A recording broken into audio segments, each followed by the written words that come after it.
Hello प्यारे बच्चों, आज हम लोग नेक्स्ट टॉपिक देखेंगे 11th फिजिक्स का। मापन एवं मात्रक वाले चैप्टर से ही अभी हमको कई सारे टॉपिक बचे हुए हैं, उन सारे टॉपिकों को हम लोग कवर कर रहे हैं। इसमें से बहुत ही महत्वपूर्ण टॉपिक है, देखिए, जो एक होता है अंकों को लिखना।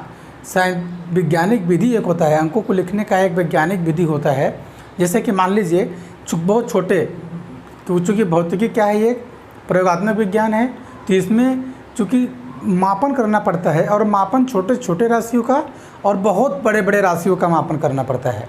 तो छोटे राशियों का मापन बहुत सारे छोटे, जैसे परमाणु के इलेक्ट्रॉन का आकार कितना है, उस बहुत छोटी राशि हो गई। या ऐसा बोलते हैं कि सूर्य से पृथ्वी की दूरी कितनी है, पृथ्वी की सूर्य से दूरी कितनी है, तो बहुत बड़ी राशि हो गई। इन सारे राशियों को हम कैसे गणना या मापन कैसे करेंगे इसका, या इसको लिखेंगे कैसे? गणना तो कर लेंगे, लेकिन उस लिखने का तरीका क्या है, उसको एक वैज्ञानिक विधि के तरीका से उसको लिखने का एक तरीका बताया गया है, जिसे हम 10 की घात के रूप में लिखते हैं। 10 की घात के रूप में लिखना वो कहलाता है आपका क्या, 10, यहाँ जैसे मैंने आपको लिखा है 10 के घातांक में संक्षिप्तीकरण, नाम से स्पष्ट है ना, abbreviation power of 10, abbreviation power of 10। ऐसा करने से बहुत ही बड़े क्वांटिटी वाले नंबर्स को हम छोटे से अक्षर में लिख सकते हैं, ठीक है। और आर्डर ऑफ मैग्नीट्यूड भी, परिमाण की कोटि, इसी से भी आता है।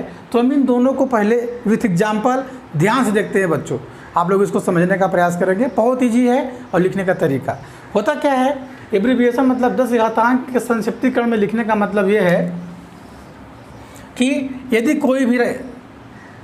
कोई भी राशि है, अगर उसको हमको परिमाण के रूप में डिनोट करना है, जैसे कि सूर्य की पृथ्वी से दूरी, या एक हाइड्रोजन परमाणु की नाभिक का साइज़ क्या होता है, हाइड्रोजन परमाणु का प्रोटॉनों की साइज़ क्या होती है, ये सारे छोटे चीज़ें हैं। ये छोटी चीज़ हो गई हाइड्रोजन वाला, और जो सूर्य से पृथ्वी की दूरी हो गई, बहुत लंबी दूरी है, ठीक है ना। तो इसको हम लोग लिखेंगे कैसे, इसको हम लोग देखने का तरीका देखिए कैसा है कि देखिए, एब्रीविएशन ऑफ संक्षिप्तीकरण। तो इसको आप लोग नोट करना चाहें तो नोट कर सकते हैं बच्चों, ठीक है। वैज्ञानिक अंकन पद्धति में किसी संख्या को 10 के घात के रूप में निम्नानुसार व्यक्त किया जाता है। याद रखेंगे, ये जो संख्या है, संख्या इक्वल टू होता है, याद रखेंगे इसको, संख्या इक्वल टू होता है m गुणे 10 की घात n। ये सूत्र आप लोग याद रखेंगे। अभी हम बताते हैं कि ये है क्या क्या है ना, इसको आप लोग ध्यान रखेंगे, ठीक है। ये एक सूत्र होता है, ठीक है। अब इसमें जो m है, m क्या है, n क्या है, इसको आपको ध्यान से समझना है। m क्या है, n क्या है, इसको आपको एकदम ध्यान से समझना है। m भी एक संख्या है और n भी एक संख्या है, लेकिन m एक संख्या है जिसका न्यूनतम मान 1 तथा अधिकतम 10 से कम होना चाहिए। m एक क्या है, एक संख्या है जिसका मान 1 से 10, जिसका न्यूनतम मान 1 व 10 से कम, 1 से, ऐसा लिख सकते हैं हम लोग। न्यूनतम मान कितना लिखेंगे, जिसका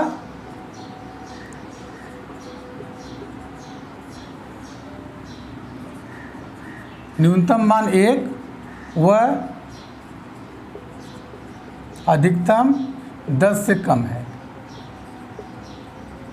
याद रखना, 10 से कम होता है लिख लेंगे बच्चों, ठीक है, होता है, याद रखेंगे। n का मान आप लोग हमेशा याद रखेंगे, n एक धनात्मक अथवा ऋणात्मक पूर्णांक है बच्चों। n क्या है, एक धनात्मक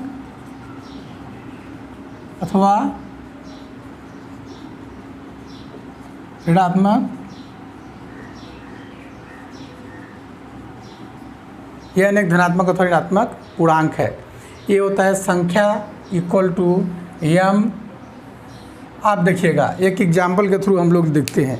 तो इसको आप लोग लिखना चाहेंगे तो लिख लेंगे कि विज्ञान में हम बहुत सी छोटी छोटी राशियों को और बहुत बड़ी बड़ी राशियों का मेजरमेंट करते हैं, उसको एक सिंपल और छोटे अक्षरों में असुविधा की दृष्टि से, असुविधा से बचने के लिए छोटे अक्षरों में व्यक्त करना क्या कहलाता है, 10 की घात में संक्षिप्तीकरण। जैसे कि बच्चों देखिए, सूर्य से पृथ्वी की दूरी हम देख रहे हैं, या पृथ्वी से सूर्य की दूरी आप लिख सकते हैं इसको। पृथ्वी से सूर्य की दूरी कितना होता है, 1 अरब 2, 4, 6, 8, 10 इतना होता है। आप देखिए ये हो गया पृथ्वी से दूरी। अब एक हाइड्रोजन के नाभिक का आकार कितना होता है बच्चों, उसको देख लेते हैं। हाइड्रोजन परमाणु का व्यास,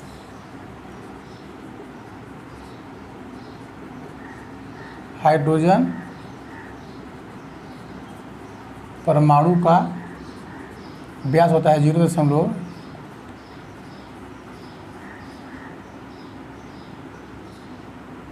ठीक है, लगभग होता है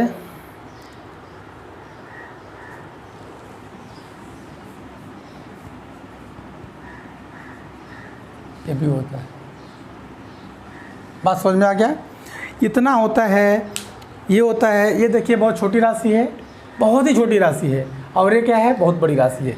इसको हम लोग इस प्रकार से हमेशा नहीं लिख सकते, इसको सुविधा की दृष्टि से लिखने का एक आसान तरीका है। इसको हम लोग ऐसे लिख सकते हैं, देखिएगा,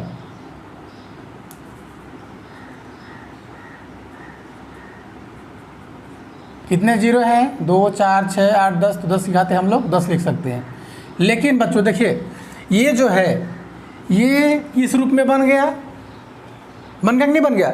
अब ये संख्या है, पूरा ये संख्या था, इस संख्या को हमने किस रूप में लिखा, इस रूप में लिखने का प्रयास कर रहे हैं। तो m का मान क्या है, इतना वहाँ पे 15 है, लेकिन m का मान कितना होना चाहिए, कम से कम 1 और अधिकतम 10 से कम मतलब 9 तक। यानी कि इसको हम लोग और छोटा करेंगे, 1.5 लिख सकते हैं, तो गुणे 10 की घात यहाँ पे एक और बढ़ जाएगा 11। ये लिखने का तरीका, ये है वैज्ञानिक विधि। ये क्या है, वैज्ञानिक विधि से लिखना, एब्रीविएशन ऑफ पावर ऑफ 10, ये होता है मीटर। तो ये संख्या लिखना इसके तुलना में बहुत आसान हो गया।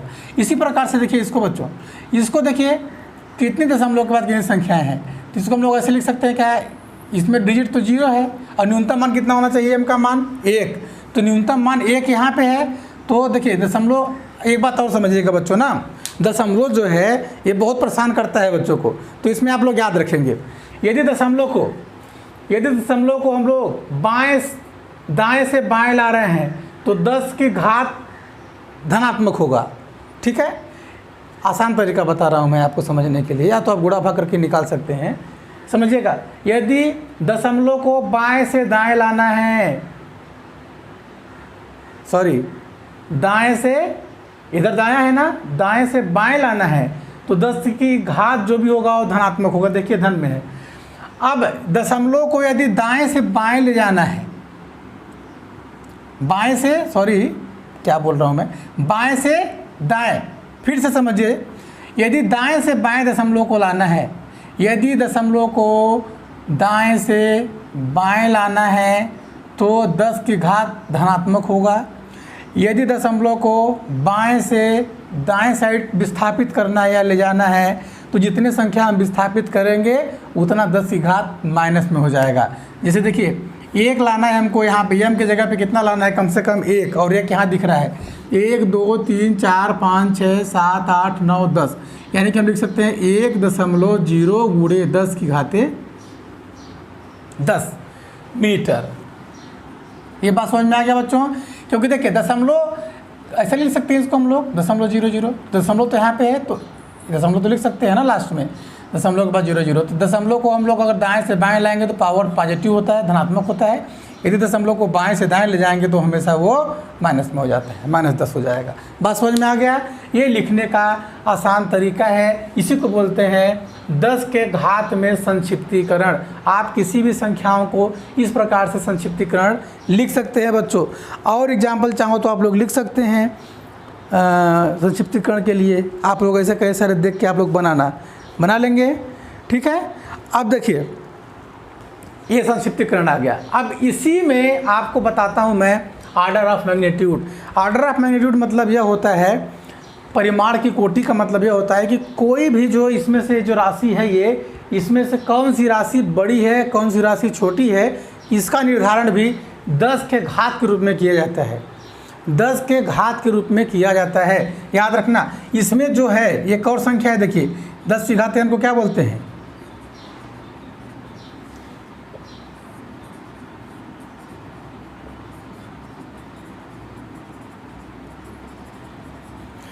समझना बात भैया, 10 की घाते n को समझ में आ रहा है, परिमाण की कोटि कहते हैं। समझ में आ रहा है बात। अब देखिए यहाँ पे एक चीज़ आपको और समझना है यहाँ पे बहुत अच्छे से, परिमाण की कोटि से संबंधित है ये। परिमाण की कोटि निकालने के लिए एग्जाम में बच्चों आ जाता है, तो बच्चों से बनता नहीं है कि होता क्या है ये। तो यहाँ पे जो n है ना बच्चों, n, यदि n की वैल्यू 3.2 से कम है, 3.2 से कम है, तो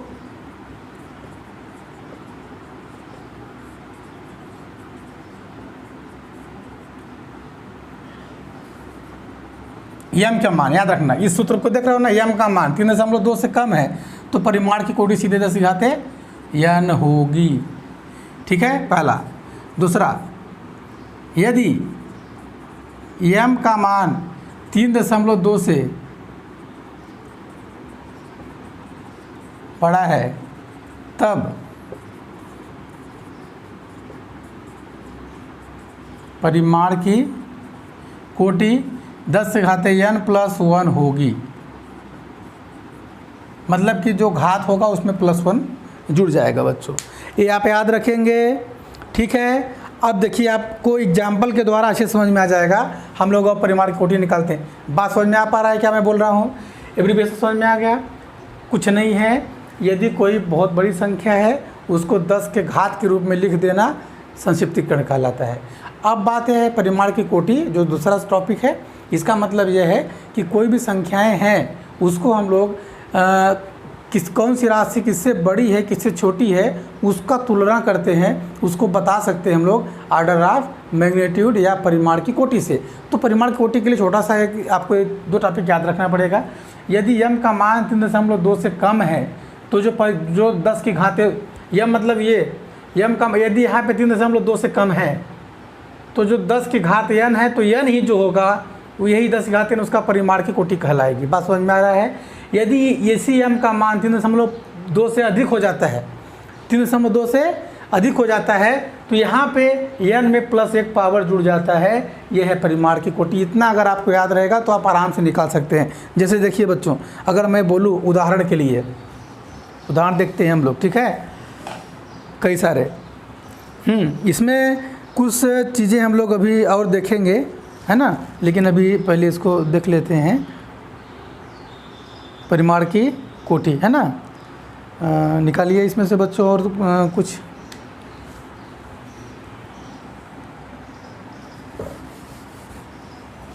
यहीं पे निकालते हैं हम लोग। देखिए ना, पहला है आपका, पहला मैं बोल रहा हूँ, एक है पृथ्वी की त्रिज्या। पृथ्वी की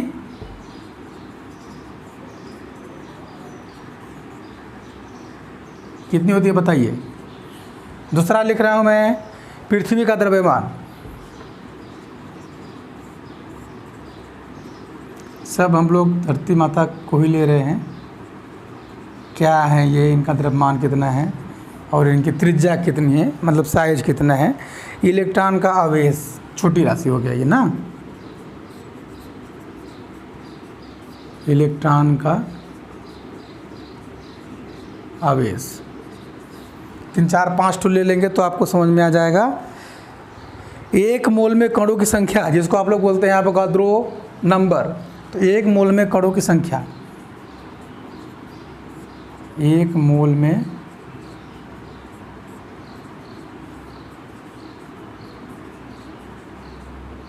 कणों की संख्या। तो बताइए बच्चों ये कितना होता है?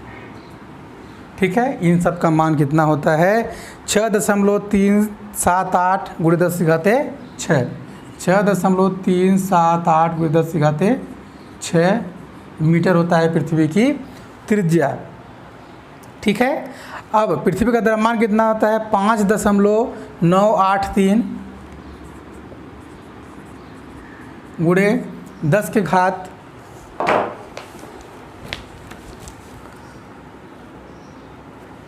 24 kg। इलेक्ट्रॉन का आवेश तो पता ही है 1.6 गुणे 10 की घात -19 कूलाम होता है। एक मोल में कणों की संख्या अवोगाद्रो नंबर तो पता ही होगा बच्चों कितना होता है 6.023 गुणे 10 की घात माइनस नहीं बच्चों 23। ठीक है, अब देखिए यहाँ पे, अब इसको आप समझिए। मैं बोला कि परिमाण की कोटि यहाँ पे हम लोग अभी सीख रहे हैं। ये क्या टॉपिक था यहाँ से बच्चों?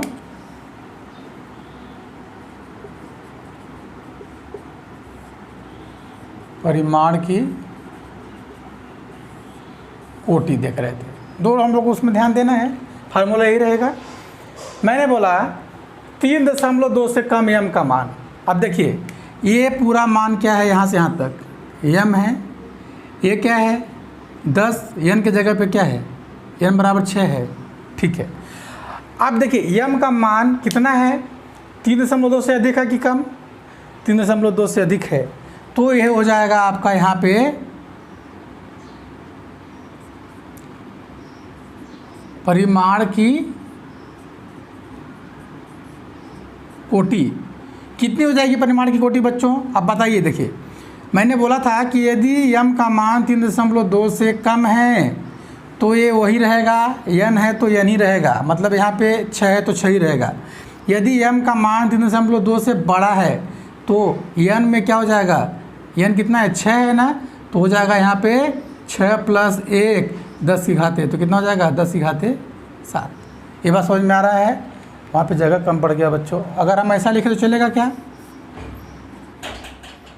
कोटि क्या हो जाएगा इसका? कोटि क्या हो जाएगा बच्चों?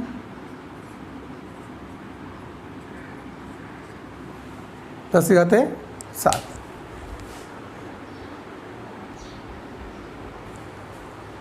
ठीक है, अब देखिए इसमें देखते हैं बच्चों पृथ्वी का द्रव्यमान। देखिए पृथ्वी का द्रव्यमान अगर हम लोग निकालेंगे तो कितना हो जाएगा कोटि इसकी?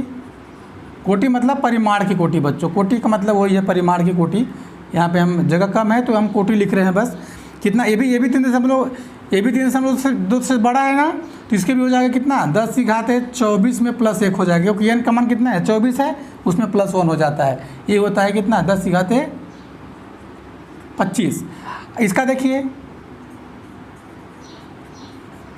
इसकी कोटि कितनी होगी? ये 3.2 से कम है तो कोटि कितना हो जाएगी 10 की घात -19 ही रहेगी, क्योंकि एन का मान यन ही रहेगा बस इस सूत्र से। अब यन 6 ये भी है, देखिए ज़्यादा है तो क्या हो जाएगा कोटि 10 की घात 24, 23 + 1 24। ठीक है बच्चों, समझ में आ गया आपको पूरा ये चीज़ें क्या है परिमाण की कोटि? एक बार फिर से आपको मैं रिकॉल करा देता हूँ। ये एक संख्या है, इस संख्या को अगर हम संख्या लिखते हैं यम × 10 की घात यम, तो यम क्या है? यम एक संख्या जिसका मान न्यूनतम 1 होगा और अधिकतम मैक्सिमम जो होगा वो 10 से कम अर्थात 9 होगा। ऐसा क्यों लेते हैं? क्योंकि संख्याएं जो होती हैं यम का मान न्यूनतम 1 और अधिकतम 9 क्यों लेते हैं? क्योंकि संख्या देखिए 1 से लेके 9 तक 1 डिजिट होता है, इसके बाद 10 2 डिजिट आ जाता है, तो 1 से लेके 9 तक में और 0 इन सब में सारी अंकाएँ बन जाती हैं। 1 से लेके 9 और 1 0, हम 100 लिख रहे हैं तो 1 00, 99 लिख रहे हैं तो 99, मतलब कि 1 से लेके 9 तक की अंक ही होते हैं मेनली, और 0 होता है, इतने डिजिट होते हैं।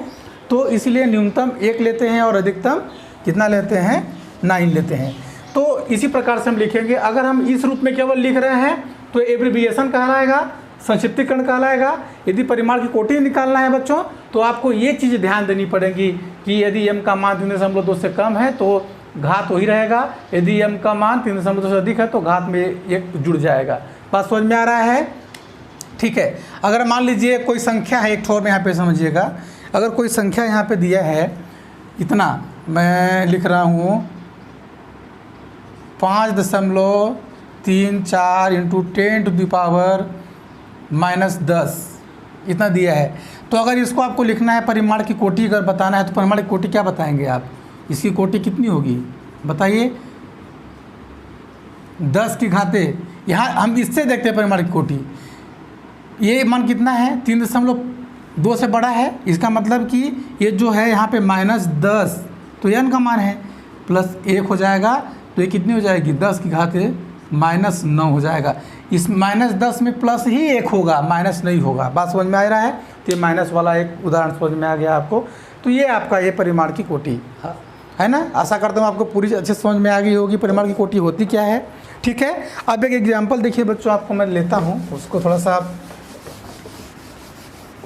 इसमें एक प्रॉपर्टी होती है बच्चों, किसका, परिमाण की कोटि कब बदलती है कब नहीं बदलती, वो भी थोड़ा सा आप लोग समझिए। इसमें एक चीज़ें हैं, यह बताना भी आपको उतना ही ज़रूरी है, लाभ होगा आपको ये जानने से। क्या होगा देखिए, यदि 10 की घातों में व्यक्त संख्याओं का गुणा व भाग करना बहुत आसान होता है। याद रखिएगा, जैसे कि मैंने आपको बताया था कि 10 की घातों में गुणा करना और भाग करना बहुत आसान होता है। 10 की घातों में गुणा करना और भाग करना बहुत आसान होता है। जैसे मान लीजिए हमने लिख दिया 10 की घाते 4 गुणे 10 की घाते 3 तो कितना हो जाएगा 10 की घाते 7, गुणा में घात जुड़ गया, 10 की घाते 4 भाग्य 10 की घाते 2, तो भाग्य में घात क्या होता है, आधार समान होना चाहिए। आधार मतलब कि जो 10 है ना तो ये भी 10 ही होना चाहिए। तो भाग है, भाग में घाते क्या होती है, घट जाती है, तो हो जाएगा कितना 10 की घाते 2। बात समझ में आ रहा है? तो 10 की घातों में गुणा और भाग करना बहुत ही आसान होता है इस प्रकार से। ठीक है ना। दूसरी चीज़, परिमाण की कोटि हमेशा पद्धतियाँ चेंज करने पर बदल जाती हैं। परिमाण की कोटि जो होती है वो पद्धति चेंज करने पे बदल जाती है, इसको आप याद रखेंगे। जैसे उदाहरण के लिए पद्धति, बच्चों समझ में आ रहा है पद्धति का मतलब क्या होता है? पद्धति जो मैंने आपको बताया था, पद्धतियाँ क्या होती हैं, CGS पद्धति, FPS, पिछले लेक्चर में मैंने आपको बताया था, ये सारी पद्धतियाँ हैं। यदि हम पद्धति चेंज करेंगे, मतलब सिस्टम अगर चेंज करेंगे तो परिमाण की कोटि के मान में भी परिवर्तन हो जाता है। जैसे कि अगर हम एक एग्जाम्पल लेते हैं, किसी का भी आप ले लीजिए, जैसे मान लेते हैं हम लोग लिए इलेक्ट्रॉन का द्रव्यमान MKS पद्धति में, MKS पद्धति में इलेक्ट्रॉन का द्रव्यमान, इलेक्ट्रॉन का कितना होता है भाई 9.1 गुणे 10 की घाते -31 किलोग्राम। ये हो MKS किलोग्राम में। देखिए तो MKS पद्धति में होता है 9.1 गुणे 10 की घाते -10 की घाते कितना -31। लेकिन यदि हम इसको CGS में बदलें, CGS मतलब क्या, सेंटीमीटर ग्राम सेकेंड। यदि एक किलो किसमें है, किलोग्राम में है, तो हम किस में बदलेंगे, ग्राम में। तो आप जानते हैं कि इतना तो जानते हैं कि 1000 ग्राम = 1 kg, कि नहीं जानते? तो 1 kg की जगह पे या ऐसे लिख सकते हैं, kg = होता है 1000 ग्राम।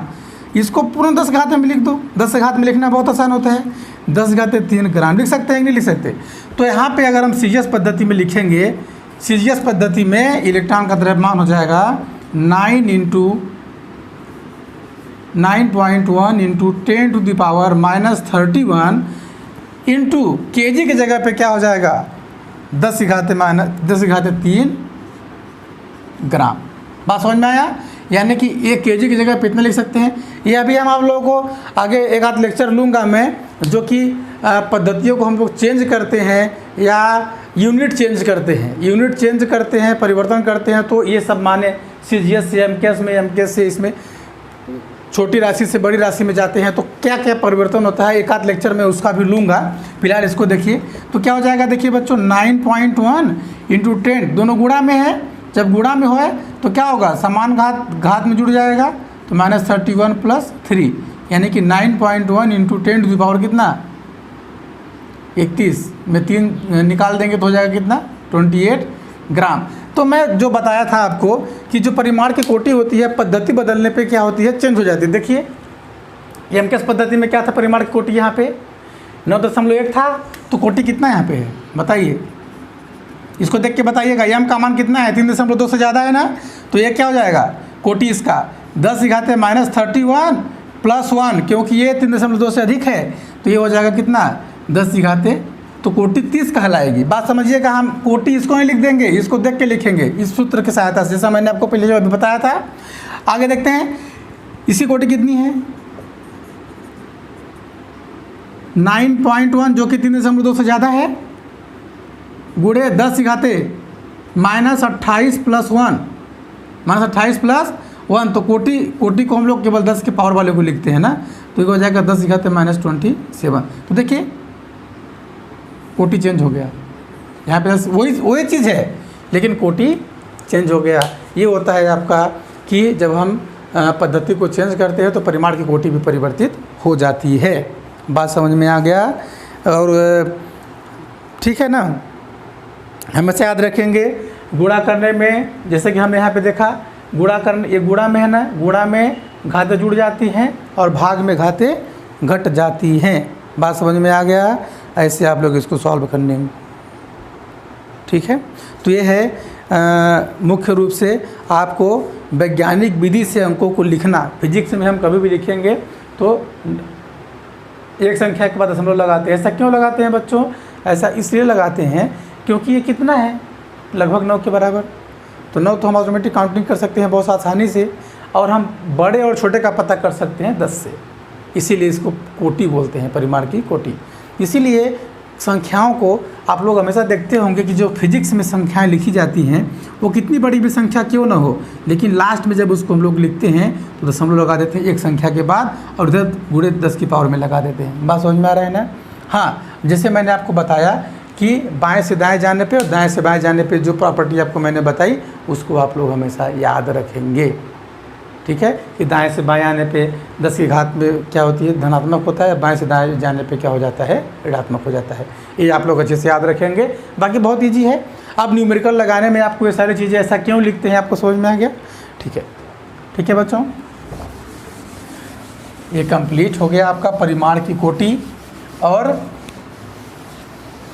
10 के संक्षिप्तीकरण, ठीक है। अब हम लोग पढ़ेंगे कि लंबाई के लंबाई जो होता है, लंबाई का मापन कैसे करते हैं। छोटी लंबाई, छोटी दूरियां मापने के लिए, बड़ी दूरियां मापने के लिए क्या करते हैं, ये हम लोग आगे पढ़ेंगे। लंबाई का मापन, द्रव्यमान का मापन और समय का मापन, इस मापन से संबंधित अभी ये 3 चीज़ें हैं।